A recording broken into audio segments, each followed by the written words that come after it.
Okay. See, now it looks right. Now it looks the way it's supposed to look.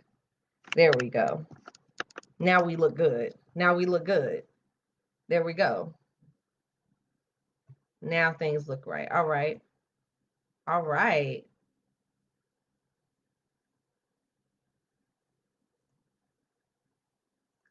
Please close that.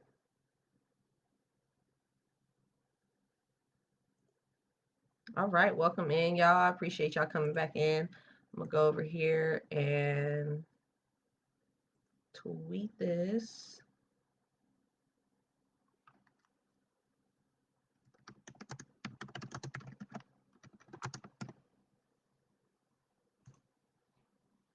Get it back on Instagram.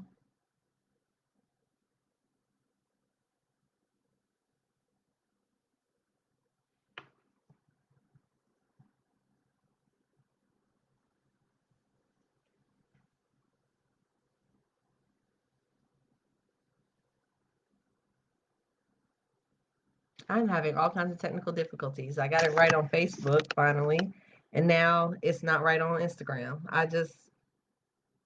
Boy, I swear. I swear.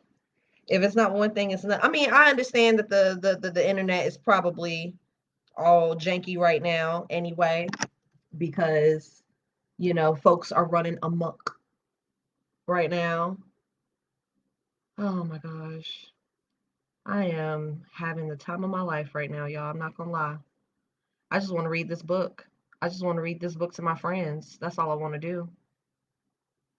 That's all I want to do is read this book to my friends and those who may trickle on in. You know what I'm saying? That's all I want to do. Okay, here we go. It is Wednesday, and on Wednesdays, I ain't gonna lie, y'all. I'm about to go grab me a glass of wine with all these connection problems and technical difficulties I've had. About to go grab me a glass of wine. We live on Instagram for real this time. Welcome in, y'all. Welcome in. I'm glad y'all are here.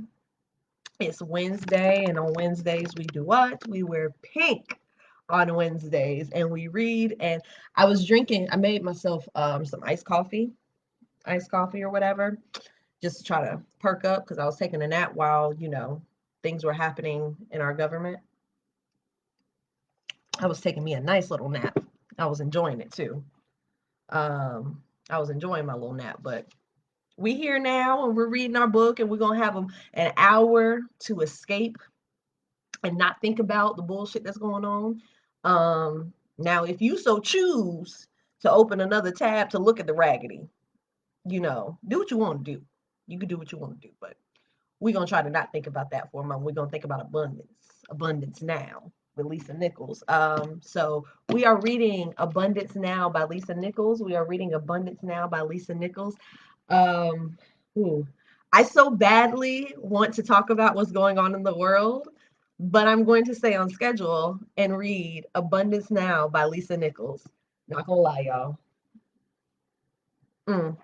If you do not follow me on Twitter, for anybody that's going to come in that's not one of my friends and is going to watch the playback, if you don't follow me on Twitter, go to MissTaylorSaid on Twitter and you can see some of my retweets from September talking about everything that's happening today. So, just going to throw that over there. Yesterday, we were talking about in chapter 3. We're still in chapter 3. I'm skipping steps. I'm skipping steps. It's a weird day today. It's a weird day. Just when you think you won, you lost. And not really lost, but nothing will come easy to us. Nothing will come easy to us. And we've created an environment where nothing will come easy to us, and that's okay. It is Wednesday, and on Wednesdays I wear pink. I'm not drinking wine, and this is Reading with MissTaylorSaid. Welcome to Reading with MissTaylorSaid. I started doing this last year in an effort to accomplish some of my goals. Some of my goals being I want to actually finish the books that I've purchased. I have books in my house that I haven't read or I've started and I didn't finish. And so I want to finish some of the books that I've actually purchased. Welcome in. Welcome to Reading MissTaylorSaid. I want to finish some of the books that I've actually purchased.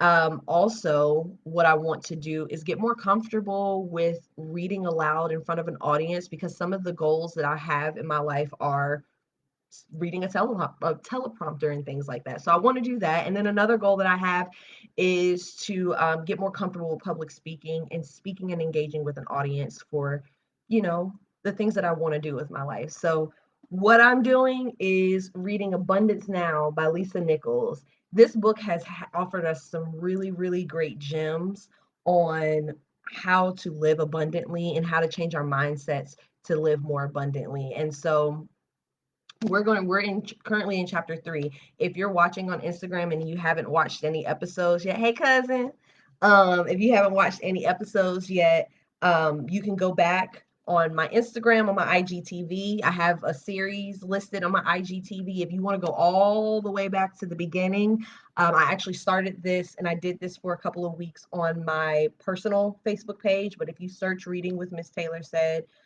you'll be able to find the older episodes and just go in chronological order, you know. And we're going to get into it. Yesterday was a really, really great episode. We were talking about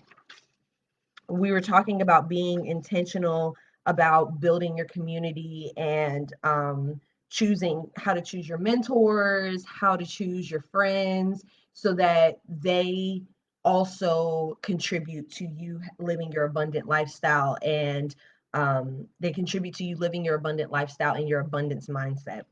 So the next section, let's see, I think we read this yesterday. No, we did not.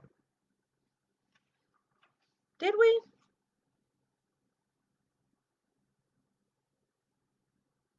Oh yes, we did read this yesterday. I'm sorry. We read this part yesterday. And then the one part that really stuck out to me, because she was talking, we read this yesterday because she was talking about her relationship that was abusive.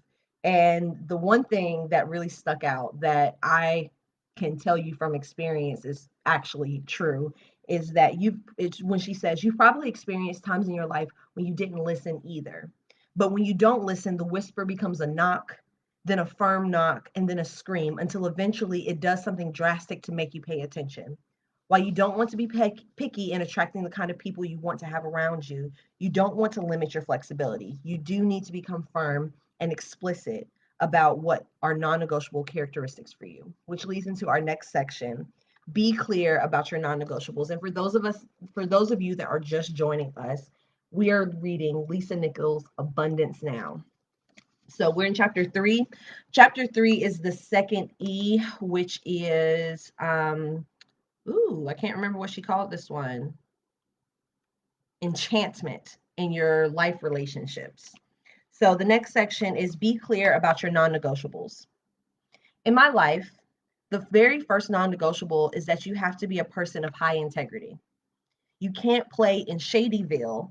Okay, Shadyville. Okay, we might actually have to use that. Friends that are over here on Facebook, we might have to use Shadyville. I like that. You can't live in Shadyville. You can't play in Shadyville. You can't jump in and out of good character integrity when it's convenient. If you see an iPhone lying in the street, you can't pick up that iPhone and slip it in your purse saying it's not their fault that they lost it. Of course you could do that, but you wouldn't be my friend. Mm, these are facts. This is also me. Integrity means that if you find an iPhone, you immediately look around to see if there's someone with a frantic expression who's lost it. Similarly, if you're a parent, you could choose not to spend time with your children, making them eat dinner on their own or letting them stay out all night with friends and party. But if that's how you parent, you probably won't be a friend of mine.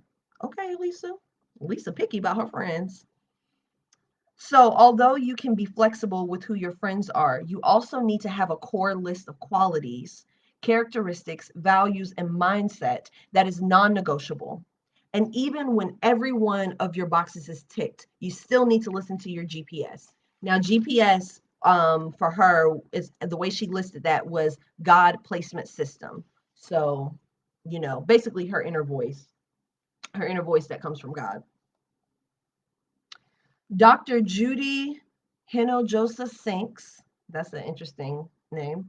Hinojosa Sinks, one of my clients, is someone who listened to her intuition about her non-negotiables. As someone who had faced repeated illness, typhoid, meningitis, Bartonellosis. For those of you that are just joining us, we're reading Abundance Now. Bartonellosis, I'm not sure what that is, and other severe conditions involving her immune, endocrine, and neurological systems, she finally heard the calling to become a healer. Excuse me, y'all, I'm stumbling over my words. Not only for herself, but also to bring health to others. Having faced days when the physical pain was so unbearable that Judy sobbed herself to sleep, asking God to either end her pain or end her life, Judy knew what it was like to live day by day, not knowing if she would ever be well again. Eventually, her quest to find her own healing led her to become a holistic doctor. Her recovery after years of health challenges was the gift she wanted to give others. She committed herself 100% to this future, and after arriving in the United States at the age of 17, unable to speak English fluently, Judy still graduated at the top of her class from medical school after a demanding and rigorous program. In her first 2 years of medical practice, however, Judy worked for two different clinics and quickly realized that their ways did not align with her own beliefs about healing. She found herself faced with a big decision: to continue working for other doctors or open her own healing center where she could offer a fully holistic approach to healing her patients. Sitting in her car one day, with tears streaming down her face and her stomach in knots, Judy asked God to eliminate her anguish and fear and give her the strength and wisdom to make the best decision. As a sense of peace came over her, Judy felt God's presence and knew then that she would open her own clinic. Her intuition spoke, telling her to merge her unique self healing experience with her formal medical training to serve others in pain. She was at ease, despite having no business skills, no business plan, no funding, and not even the equipment to open with or the staff to help her.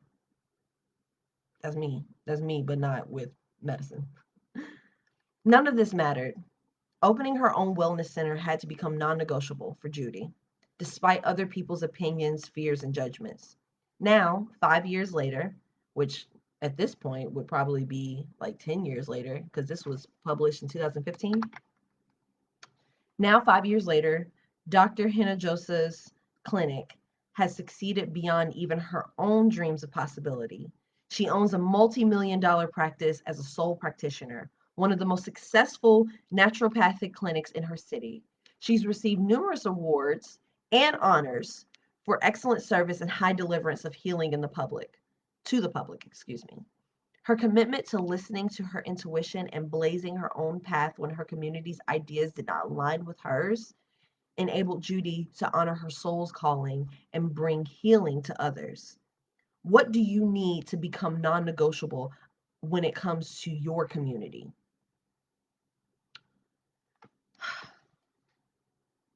This is a interesting. I am very I'm also non-negotiable about the communities that I want to advocate for and protect. A lot of them fit into the categories that I fit in, where my priority is, the Black community, other, indigenous and people of color, LGBT folks, because listen, it's a me, you know. um, Also, people that are disenfranchised, like that is that is where my spirit lies and where my intentions lie and where my concern lies. And it's just like, yeah, this is why this space is here. Even though we reading a book or whatever, this is the beginning of a space that is going to be safe for those who are othered in our country and who are othered and don't experience privilege, and don't experience privilege to the extent, I mean, I'm talking about those of us that are at the the bottom of, I don't even know.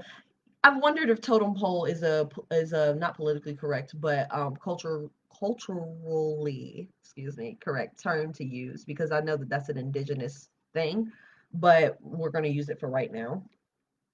we're, those of us that are at the bottom of the totem pole when it comes to all of this, it's just kind of like we need our safe spaces.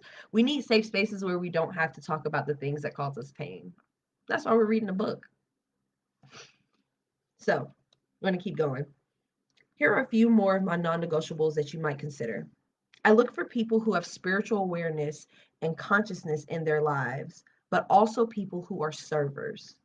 I learned the hard way that I need to be with people who love to serve, because if someone is not a server, then they've got it made. Then they've got it made with me. I will serve, and they will receive. But at some point, my tank will run dry, leading to resentment and disenchantment. I need to allow myself to be loved in the same way I love others. Another non negotiable for me is that people in my community must be upwardly mobile. They are people who invest in themselves. They have a high sense of self awareness. They're into both personal development and professional development in a big way. This goes for my close community of friends, but not necessarily for my family, who are loved for the other things they bring to my life. My colleagues, friends, and peers are also constant and never ending learners. Even much later in life, they're still looking for new things to try, learn, and embrace, and they're generous to share with me what they've learned, including business tactics that work. And that's what we're doing here. That's what we're doing here. And I'm so thankful. I'm thankful for everybody that clicks in and listens and watches and has things to contribute to the conversation. And if there's something that sticks out to you that you want to comment on, please feel free to throw a comment up there, y'all. They're interested in self-care, they're healthy, they schedule time off, eat nutritious foods, and exercise regularly. They live in healthy neighborhoods and drama-free environments. The towns they live in support their healthy lifestyle with quality restaurants, outdoor activities, and tranquil spaces. They invest in their health and well-being because they want their bodies to be able to live out their purpose. These are just some of my non-negotiables, many of which I had to learn the hard way. Now I'm offering them to you as examples for creating your own list. I'm giving you my beliefs, my mindset, and my experiences, good, bad, and everything in between, so we can learn together as a community. That's pretty straightforward. That's pretty straightforward. So the next section is seek out like-minded people. If you want to get into relationship with like-minded people, people who exhibit specific qualities, there are many ways to find people who think like you. Aside from all the expected meeting grounds such as the workplace, professional organizations, and volunteer activities, if you're passionate about something, go to where other passionate people gather. I know a young woman, one of my global leadership participants, who met the love of her life at a CrossFit event. Both of them are CrossFit fanatics. Another friend loves jazz festivals and met her boyfriend at one. If you're worried about visiting these places alone, consider the fact that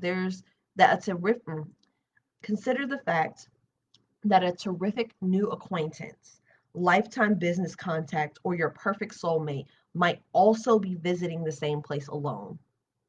Don't be afraid to go where your passions are, even if you're the only one that has that passion. That was for me. That was for me. Yes. But don't just go to these places to meet these possible connections. Go because you love that activity. Not that we can go anywhere because we in a panty. I'm sitting here like, yeah, y'all go do these activities. Go to the festivals. Ain't no festival. I'm just going to give us a moment to be bothered about the fact that we can't go no damn where because we in a panty and they storming the Capitol. Anyway, don't be afraid to go where your passions are, even though they close in a pandemic, even if you're the only one that has that passion in a pandemic. But don't just go to these places to meet these possible connections. Go because you love that activity. Allow the universe and God's divine plan to bring the right people to you. But also recognize that sharing a specific passion isn't necessarily where the commonalities end. Frequently, I will meet someone with whom I have one specific thing in common, usually a professional interest. Hey, welcome in. But then, just like peeling an onion, I learn more and more about the individual as a person. I discover we both grew up in competitive sports, or we both share an interest in travel, or seriously, it happens. We're both at the same point in our romantic relationships, trying to answer the same exact questions and striving to attain the same desired bliss. That's a true and lasting friendship in the making. Of course, it's the art of discovery that we should be exploring with every new relationship. Far from a qualification process, it's an exploration with grace, ease, and acceptance. Once you've chosen someone as a friend, allow who the person is to unfold.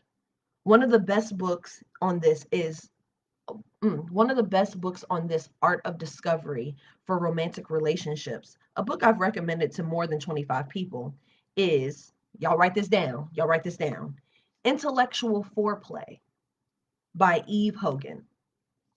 Intellectual Foreplay, that's the name of the book, by Eve Hogan. After dating my sweetheart for nearly a year. Also, Lisa Nichols just got engaged this year, y'all. So congratulations to her if she ever sees any of this. After dating my sweetheart for nearly a year, I still keep this book with me to help me engage in great conversations with him. It it allows us to deep dive discover each other. What do we think about spirituality? How do we manage our finances? What are our philosophies on parenting, self-development, and personal responsibilities? Questions I'd never think to ask. In fact, I'd be nervous about asking these questions. But with intellectual foreplay, I get to blame the book. It also helped me discover my relationship deal breakers and ask those questions sooner. Now, my significant other even picks questions to ask too, and it literally has brought us so much closer emotionally and spiritually. While this book is geared toward romantic relationships, it's convinced me that we've largely lost the art of conversation today, not just in romantic relationships, but in all of our interactions. As our current culture moves more and more to mobiles, text, emails, and social media, many people have simply lost the skill or desire for a really good chat. It helps to have some great conversation starters that will help you discover more about new people you've met. Excuse me. One thing I want y'all to keep in mind is that this book, the copyright for this book was 2015, 2016. And so it's so interesting. It's so interesting. We are in, of course, the age of social media. I'm literally on social media right now reading this to y'all. We're in the age of social media, but because of where the world is right now, no one could have predicted a freaking pandemic when writing their books. Some people could have, but no one really predicted a pandemic when writing their books. Um, so whenever she makes commentary about social media and how it affects the way we communicate, it's valid, but it's shifting and evolving right now because of the pandemic. So I always want to make sure that I mention that and I keep that in mind because she's talking about how the art of conversation is lost.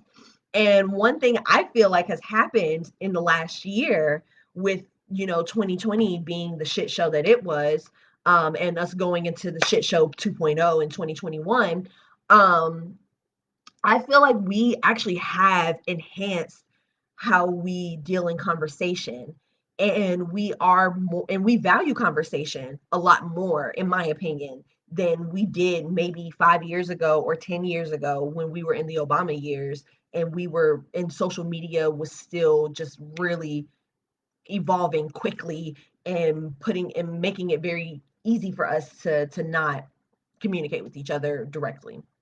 But for me, when people lost their jobs in the summer and got furloughed and stuff like that, and in the spring and the summer lost their jobs, I was one of those people. I still am not working since June. And a lot of it has to do with the fact, like, of course I could get a job and go back out there, but you know, right now I would actually lose money going out and getting a job because I wouldn't make as much as I did at my last job. I would take a huge pay cut if I went back out and got a job right now. So anyway, and plus it's a pandemic. I don't want to be out there in a pandemic.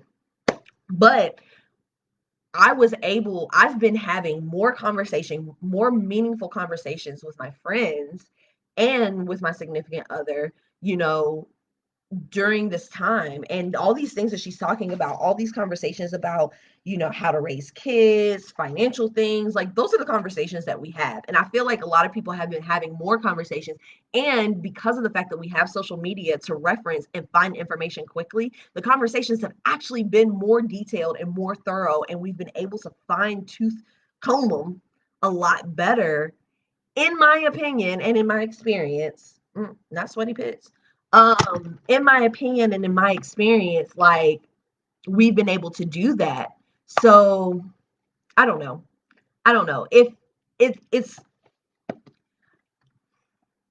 for me, um, I've noticed that the people that have not transitioned into that space where they can have meaningful conversations are the people that are getting left behind and are kind of stuck in, like, in what she was talking about.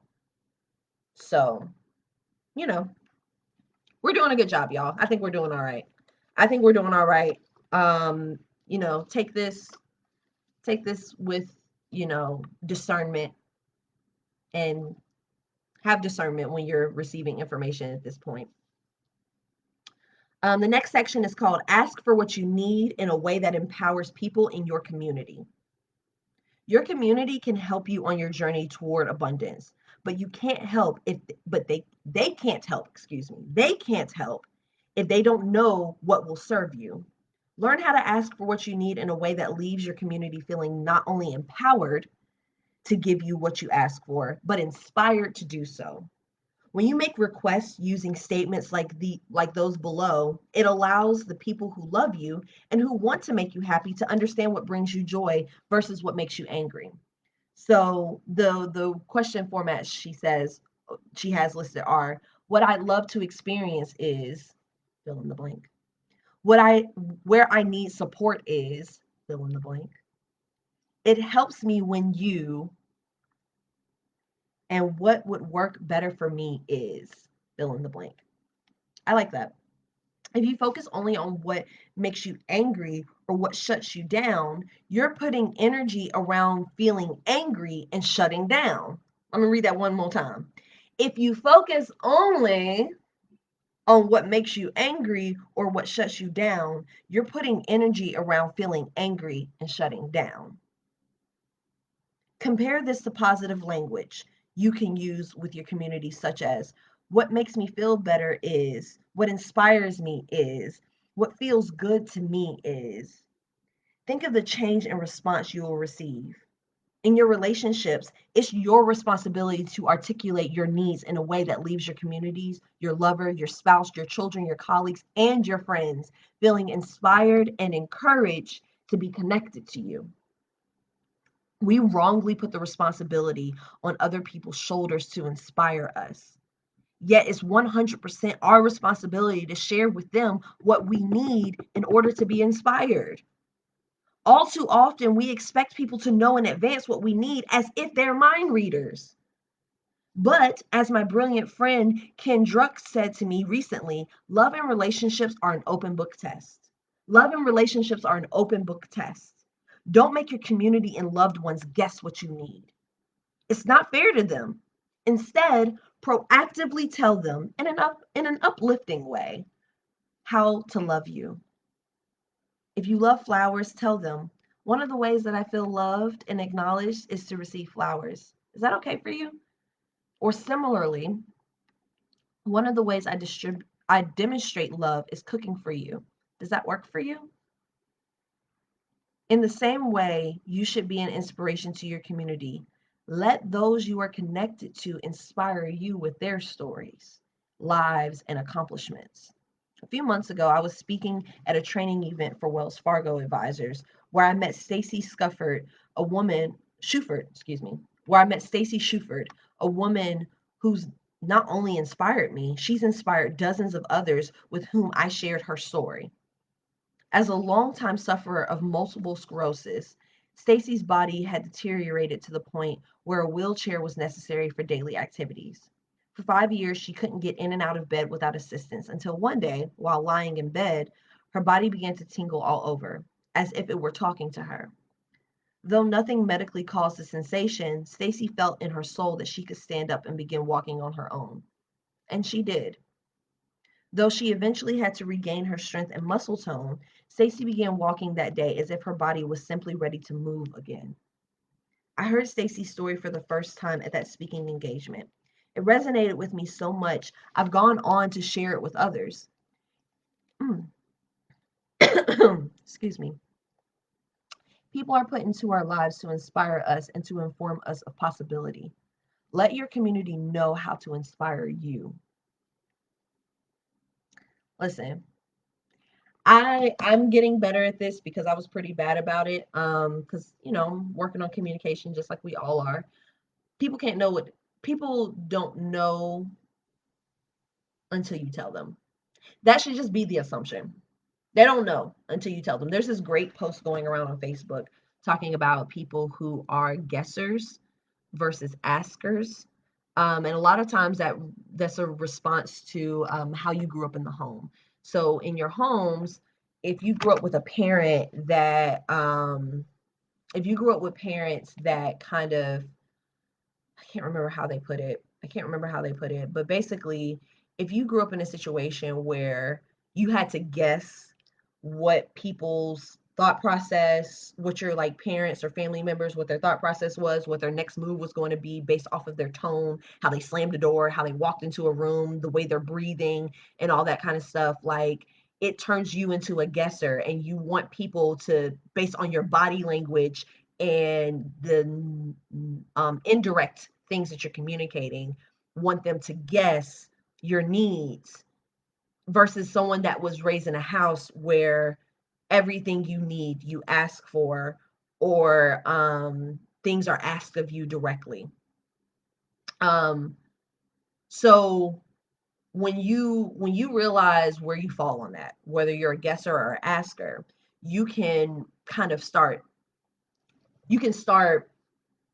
analyzing and shifting how you interact with people. I'm sorry I'm talking so slow. I'm thinking while I'm talking. You can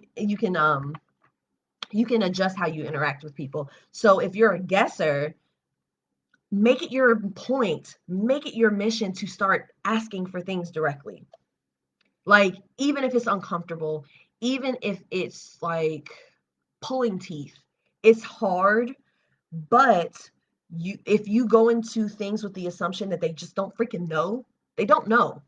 They don't know that when you wake up in the mornings, you don't want to talk for that first 10 minutes because you need your brain to reset. Whereas, I wake up in the morning and I'm ready to run my mouth and I'm just like, hey, new day, what's up? Da, da, da, da, da, da. Guess what I had a dream about? Blah, blah, blah, blah, blah. But sometimes it's just like, mm, mm, mm, I need the time. But I wouldn't know that if I didn't ask you or if you didn't tell me. So you have to just like literally, like if you are training for a job, right?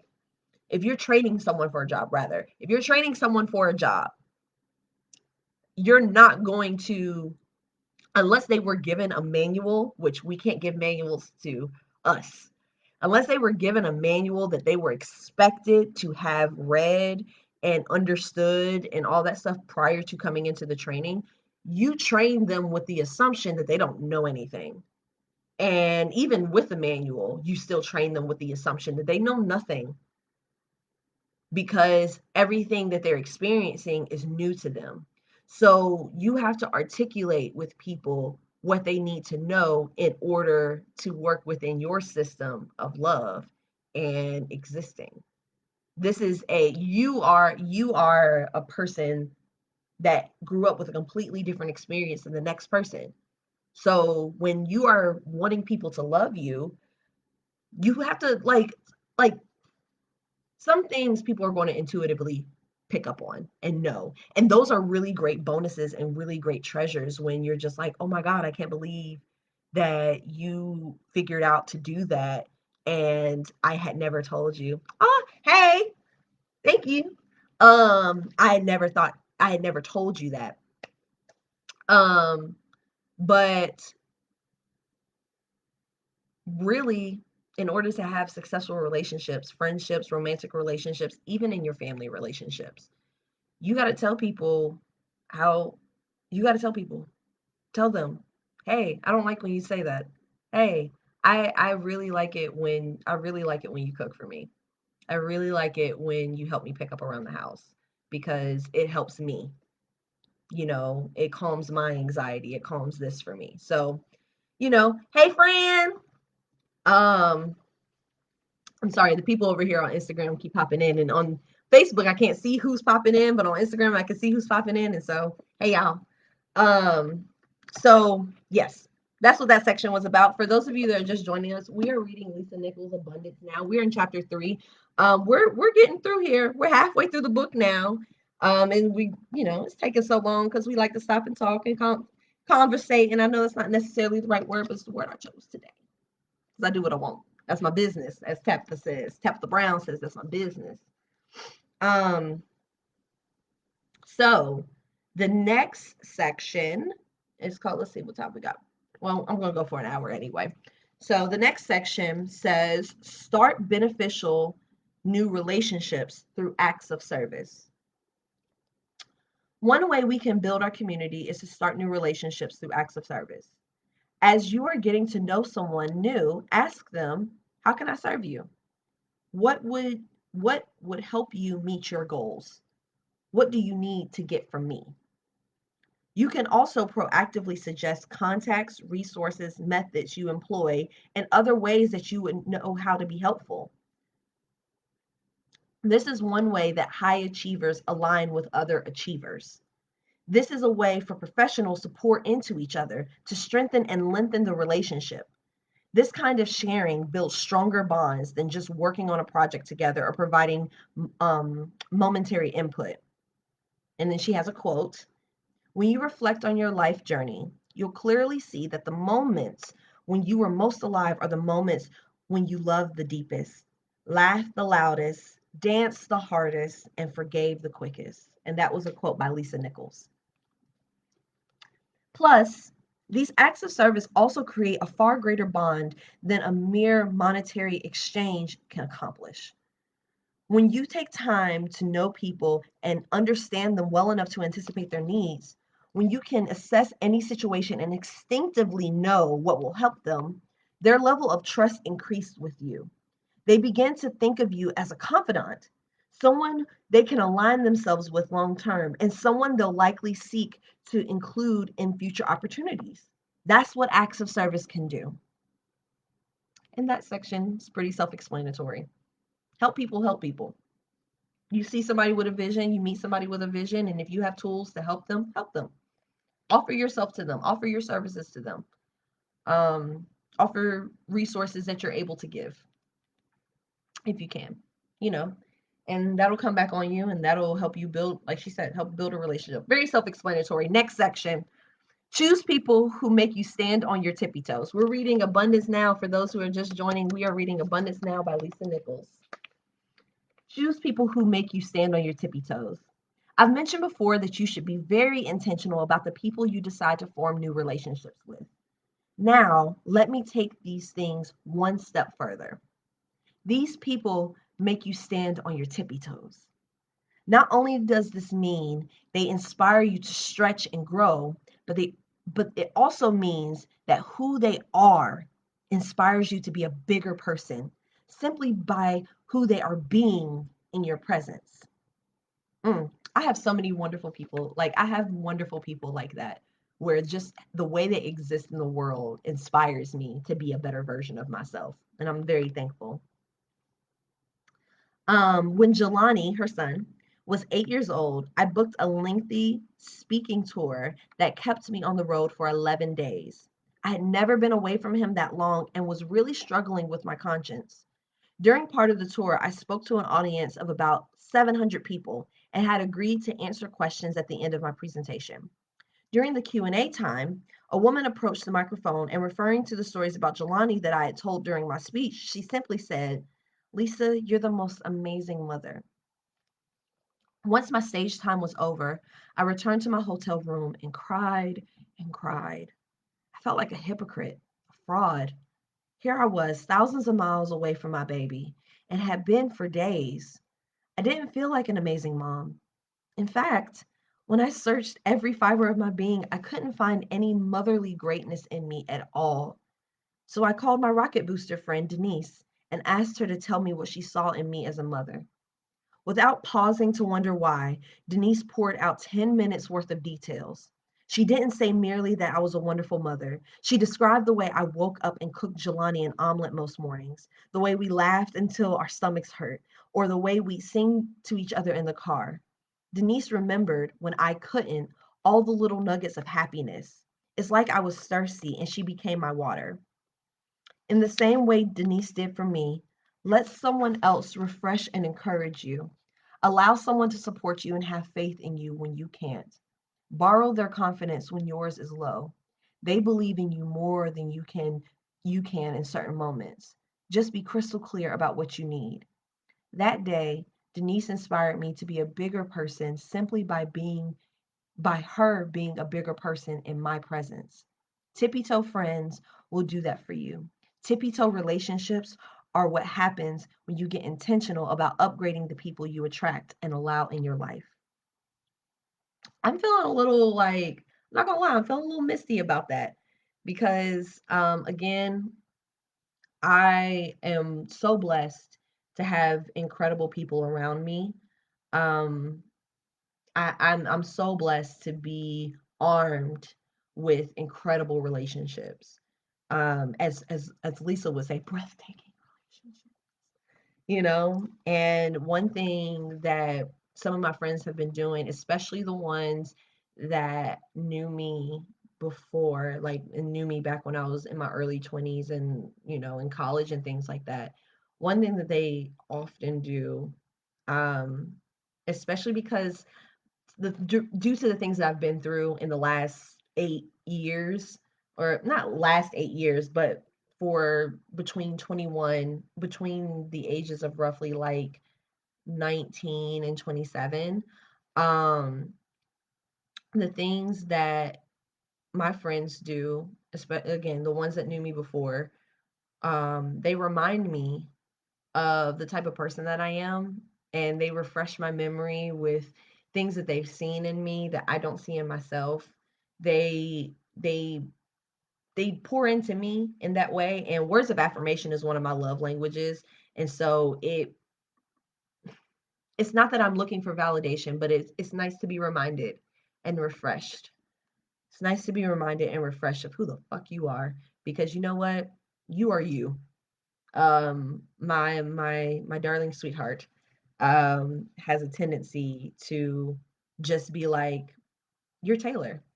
Like, literally wrote the words I am Taylor on my mirror, because it's just like, I'm Taylor and I am who I am, and I'm the realest version of me that anybody's going to be. And the same thing with you. You the realest version of yourself that you're going to be. You're the realest version of you, and no one can do you like you can do you, okay?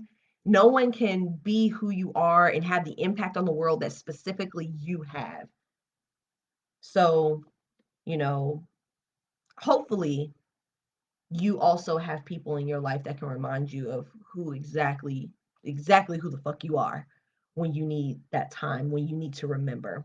So, I know, love, I know, right? I'm so thankful. I'm so thankful. All right. So, the next section, three types of romantic relationship. Ooh, wait a minute now. Hold on. The next set, I might actually have to go get me a glass of wine on this one, y'all, and do the thing where y'all can see my outfit.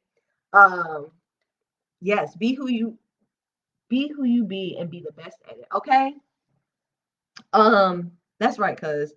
So the next section is three types of relationships: lifetime, life giving, and purposeful. So I'm gonna go grab some wine and we about to get into this because I know this is about to be a read. Oh, and this is a good long section. It's probably gonna be our last section of the night too. So let me go get this wine because this is about to be a read, y'all. Hold on. Scurry, scurry, scurry, scurry, scurry. We just gonna grab the wine real quick because this is about to be a read for all of us. Okay, okay, and that's on who? Mary Had a Little Lamb. All right. Hopefully my whole butt wasn't out when I just did that. Um, so, all right. 3 types of romantic relationships. Mm. When it comes to your romantic relationships, you'll also discover there are different levels of support, awareness, and growth in romantic partners, all of which affect you and your ability to grow into the abundant life you want.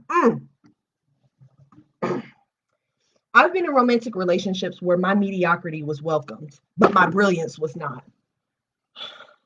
I've been in romantic relationships where my mediocrity was welcomed, but my brilliance was not.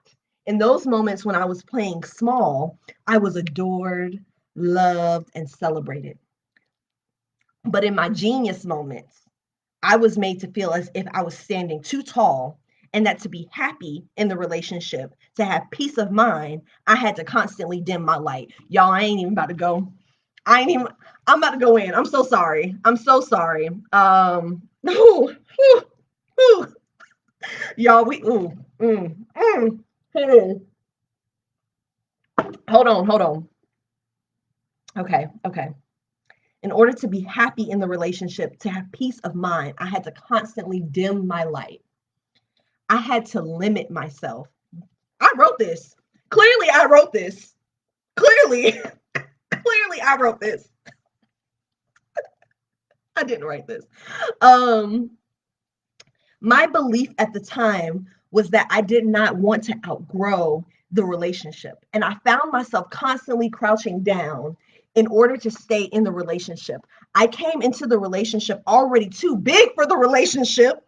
Ooh, I was running too fast, growing too much, and sowing too many seeds for my future. While my girlfriends lovingly pointed this out, what I really felt is that I was being forced to choose my relationship and my life assignment. Oh, of course. Y'all don't understand.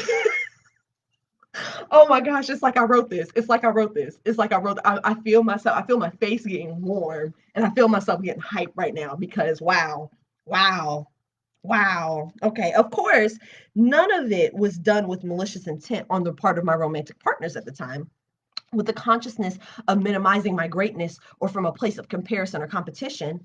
I think it was a decidedly unconscious response fueled by a mindset of scarcity and lack that these men were living in. Rein her in. Rein her in was the unconscious response of these men in my life. Rein her in was the unconscious response of these men in my life. I've come to realize now that romantic relationships are really mirrors for how we are showing up in our lives. They will show us our humanity towards others, our needs that must be met, and our desire to serve and give back. Now, she just said something in here that said they will show our romantic relationships will show us our humanity towards others. Um, as I've shared, I'm a part of the LGBT community. I'm bisexual, and I've dated people. Excuse me. I've dated people that don't agree. They're like, I'm not going to stop nobody, but I don't agree.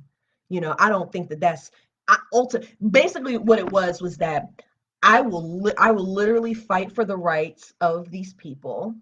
I'll fight for the rights of these people, and I'll vote in favor for their legislation and things like that and do the things because I'm never going to stop a person from experiencing life.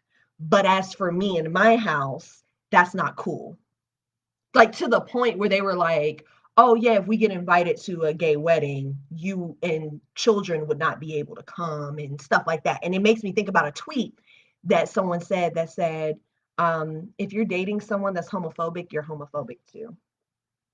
If you're choosing to remain in a relationship with someone whose beliefs are harmful to others, your presence in that relationship is consenting to that and condoning that. So sit with that, think about that, pass that along to others that you know. That if you're with a racist, sweetheart, you're okay with that. You're cool with it. If you know that about them and they express it, but you're just like, well, they're not like that with me, so it's fine. You're condoning that. And when I tell you that was the biggest fight, that was one of the biggest fights we had was me fighting back and being like, you're not about to sit here and shit on the LGBT community or talk about your religious beliefs and all that stuff they taught you in your small town church and go part of that community. So anyway, your relationships reflect the humanity, show us our humanity towards others. All right. So don't ever, if you're in a relationship right now that is that, I hope that you're not, but if you are, you know, don't back down up until the point where you can leave the relationship. Don't back down. Stand in your beliefs. Even if that person is uncomfortable, stand in your beliefs and keep fighting. Anyway, okay. I got in the bag real quick. I knew this was going to happen. Dang, I should have saved this for the next show because it's too good. It's too good. But we got about 10 minutes of my hour left. Okay. I'm getting hot.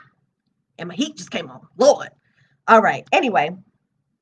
They will show us our humanity towards others, our needs that must be met, and our desire to serve and give back. For example, when I'm in a relationship, I discover more about my level of trust in people or lack thereof.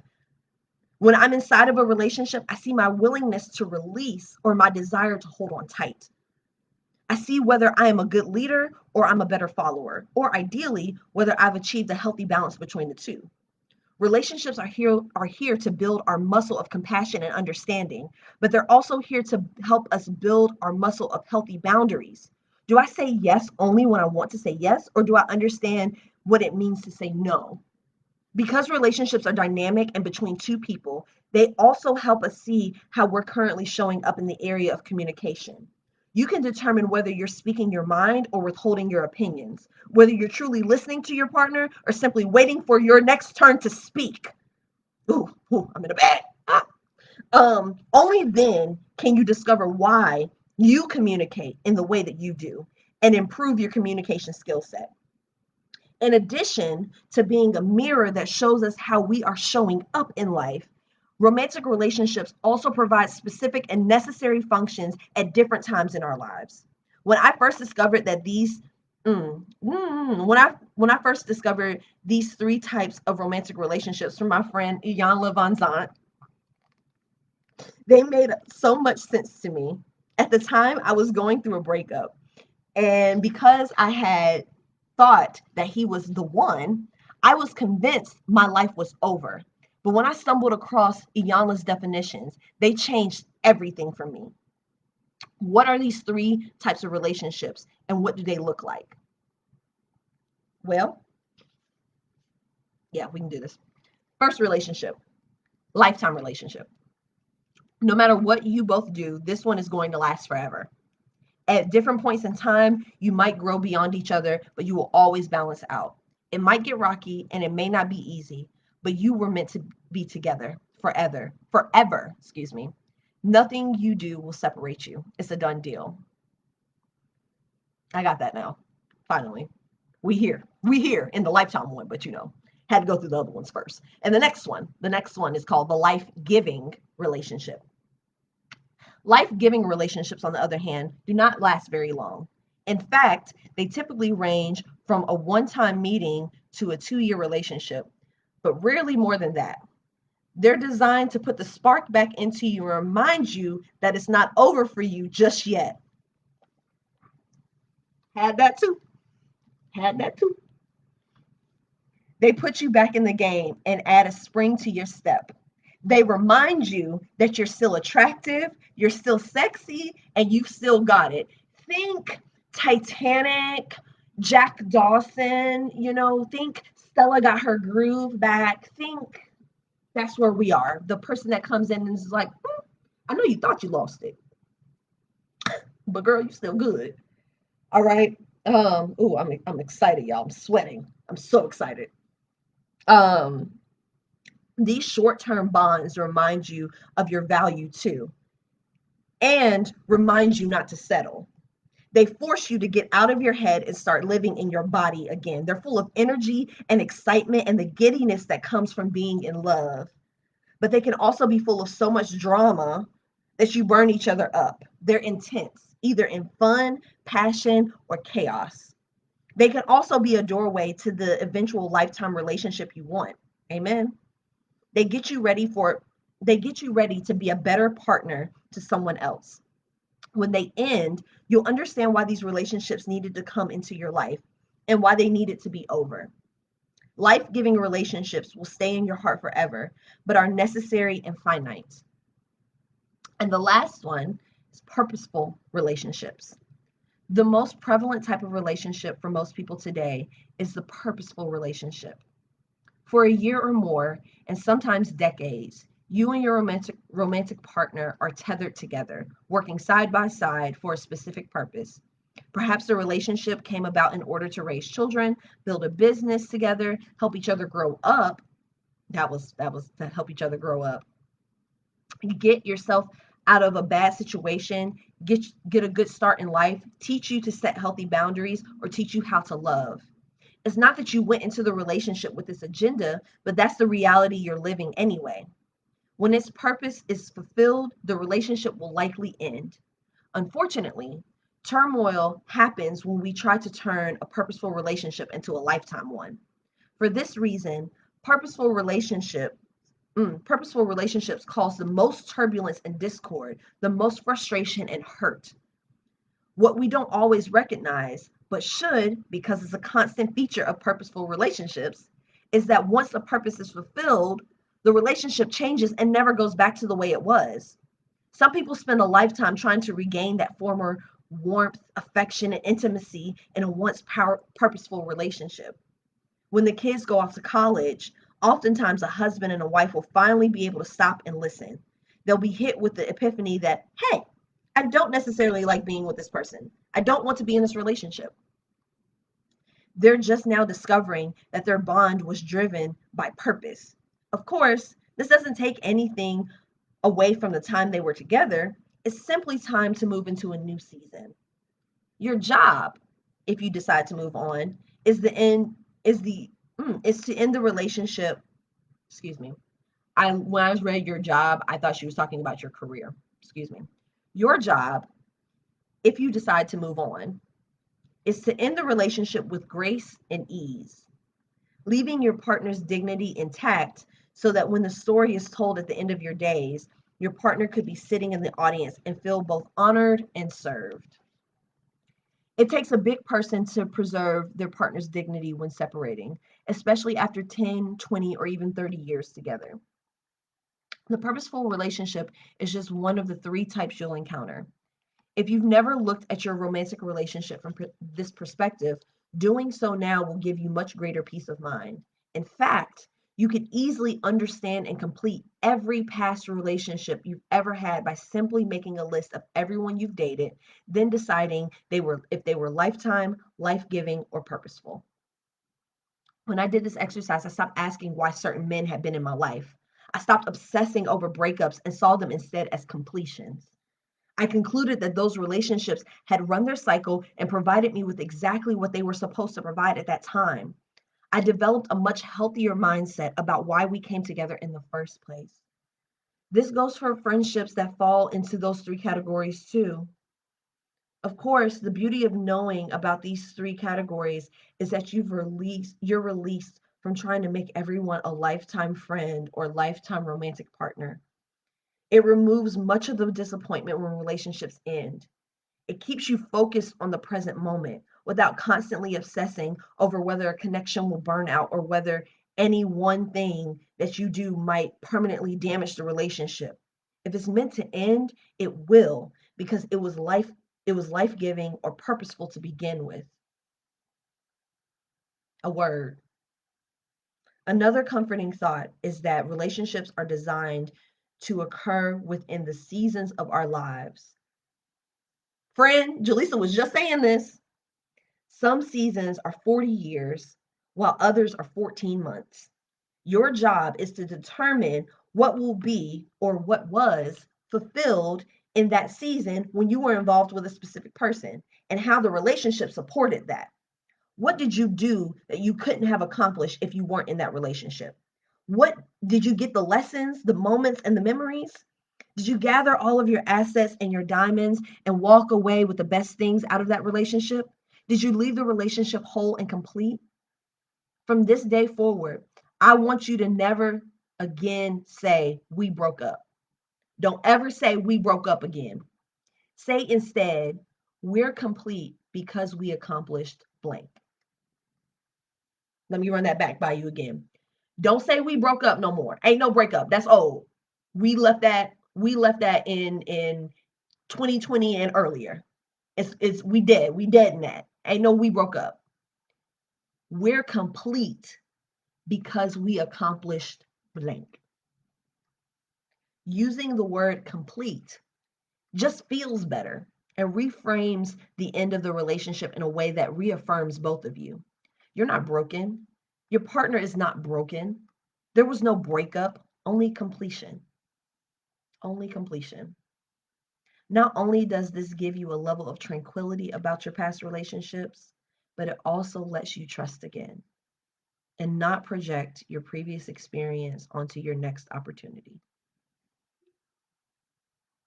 Y'all, I think that is a lovely place to stop. Yeah, that's a lovely place to stop. Wow. And we knew that.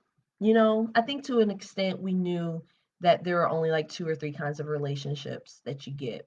You get, and my version of this is the reminder versus remaining. And I'm not going to get into it because I want to put this in a podcast, but there are people that remind you of things in your life, and there are people that remain in your life. So, now I got to go record the podcast now because I didn't said it. Um, wow. Wow. So I'm so thankful. Like I can identify who fits into these different categories of relationships. So when you do that tonight. If that's something that's troubling you, or something that you're dealing with right now, is trying to understand relationships, and I'm gonna do it too. I ain't gonna do it tonight because it's date night. I ain't gonna do it tonight, but tomorrow I'll do it. But before we come back tomorrow, think about that. Think about the relationships that you've had, friendships and romantic relationships. Those relationships that you chose and were not bonded to you by blood. Think about those relationships and figure out, and the ones that you feel like broke or fell apart, recategorize them. Excuse me, recategorize them as lifetime relationships, life-giving relationships, and purposeful relationships. Think about that. Think about that. I am so thankful. I'm so thankful this section came up tonight. I'm this is the first time I've consistently had people on both Facebook and Instagram in a really, really long, in a kind of a long time since I've started this. I think there was only like one or two other days where that happened. So thank you so much for those of you that joined me tonight. What a word. Okay, go pour yourself a glass of wine because that was rough. Go pour yourself a glass of wine, light up things that are not cocaine or crack, or hard drugs. Go light up something that is a leaf or whatever. And just sit with that. Find your notebook, get your notebook, and write those down and meditate on that, y'all. Thank you so much for joining me for Reading with Miss Taylor Said. I am so thankful that we're having a pretty damn good beginning of 2021 here on Reading with Miss Taylor Said. Um, I am still working out some things so that it'll be easier to streamline my content from one place. So I'm working on some things, and I'm really thankful for y'all showing up. I hope y'all have a wonderful night, and I'll see y'all tomorrow at 6 o'clock.